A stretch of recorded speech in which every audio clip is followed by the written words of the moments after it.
loud all the time, to chant constantly. Because once the mantra gets a momentum going, you find that it just continues in your mind all the time.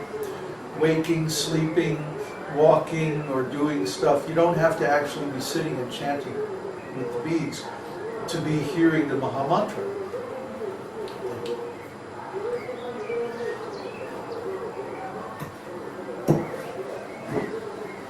Okay, there's another question. What's that?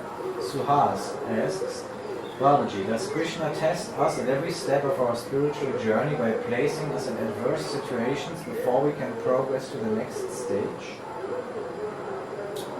Sometimes it's Krishna and sometimes it's Maya.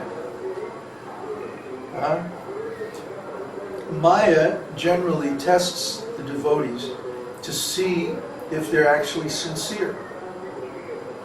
In other words, someone might be chanting just because they have nothing better to do, or just because they're in distress, or because they're in need of money or something like that.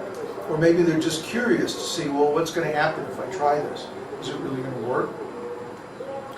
But we find that people who are chanting with that motivation, as soon as some material situation comes up that mitigates their distress, or that solves their money problem, or that satisfies their curiosity, then they generally drop the process. So the fourth kind of person that approaches Krishna is one who is in knowledge. He talks about this in Bhagavad Gita, and he says the one who is in knowledge is very dear to me. He's the best of the four, because I am dear to him. He knows the value of Krishna, and he knows the value of Bhagavan. So if our motivation is actually because we love Krishna, or we understand the philosophy, we know how important it is to serve him, then we can chant steadily. Otherwise, Maya may come up with some allurement that, it happens every time. Huh? You can relate to that story. Yeah? German road? Yeah. Well, you tell it. Well, I can tell it, okay. So, can they hear me? What do you think? I don't know. Can you all hear Florian? Hare Krishna? Hare Krishna? No. They could probably hear the merchant. No, they can't hear. Well, come over here. Use the mic. Okay, I guess now you can hear me. So, there is the German, the students register thing on Facebook for students, and I was working on there so that people can know about our German website, and other people who want to contact me can contact me. So a German devotee contacted me, and he seemed to be really sincere. He was chanting for some while now. He had read some of Prabhupada's books, and he was very interested in our school because he very much liked Babaji, because he's not in the mood of ISKCON, because he knew about the problems of ISKCON. And so I was pretty much looking forward to engage him in our community. And so we had some email conversation going back and forth, and it seemed that he was like shortly before the step to actually take some initiative and to join our community and to introduce himself. And I was looking forward to that. So, but then he suddenly didn't answer my mails anymore. And okay, I said, okay, maybe he needs some time to get his head straight or whatever.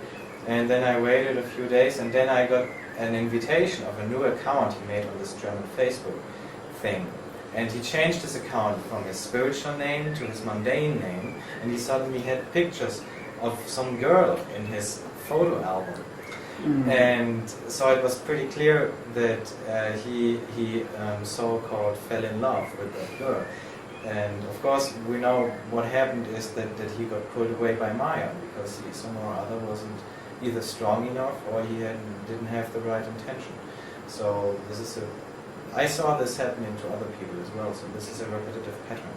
And I guess Babaji can say better things about that. Thank you.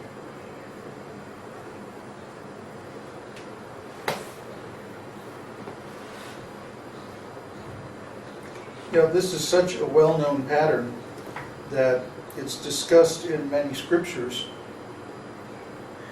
that when a devotee makes a little advancement in spiritual consciousness, the next thing that happens is he gets tested. See? It's really like a course, where you have a lesson and then you have a test to see how well you've learned the lesson. So the real lesson in spiritual life is, of course, love of God. So how well have we understood that this is the actual goal? Some people think that, if I can just get like an important position in some religious organization, that means I'm advanced.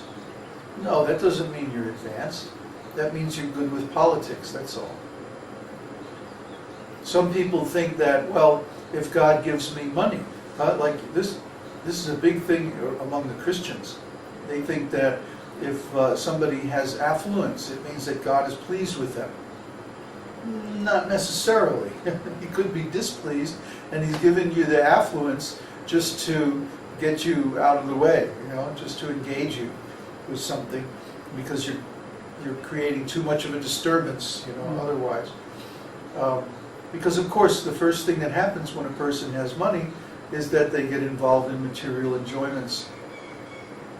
So there are many obstacles on the spiritual path, and most of them are under the control of Maya. Krishna doesn't get so much involved in testing the devotee until the higher stages of the path. Like there's a difference between the gross distractions like sex life, money, sense enjoyment of different kinds,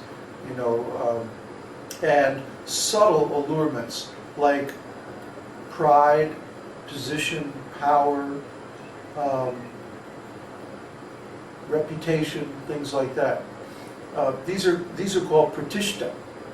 Pratishta means subtle distractions from spiritual life. And these commonly afflict people in religious organizations who are on the outside leading a virtuous life and following religious principles, but they fall prey to subtle allurements of pride, position, the different forms of fame and reputation that one can, or is offered to one who follows a religious life. And if someone becomes allured by these things, then they can become very vain. They can start, looking in the mirror a little too much. They can, oh, what a good boy am I. But these are all subtle distractions. So there's gross distractions that come under Maya, material energy. And then there's subtle distractions that come under the spiritual energy, or different forms of perverted consciousness. And of course, these are much more difficult to detect and uproot. But the great thing about Krishna consciousness is that Krishna is with us every moment. He sees everything. He knows everything that's going on in our mind, even the parts that we want to hide. And he makes sure that if we have some kind of subtle contamination, it will be brought out. It will become gross. It'll become obvious. So if we don't take care of these things, if we don't uproot these subtle fall downs, they very quickly turn into gross fall downs. If someone is proud, for example, then they'll get some power maybe in their religious organization or something like that, and they'll get enough money and enough autonomy that they can do whatever they want, and then the next thing you know, they're engaged in some kind of sense gratification, or they fall down in some gross way. So the danger is that we'll fall into these subtle allurements, subtle Maya, and we won't catch it. It's pretty easy to deal with gross Maya because it's so obvious, you know? A person's really into their car, or they're really into their career, or their house, or their family, or something like this. And this distracts them from their sadhana, from their study, and from their service.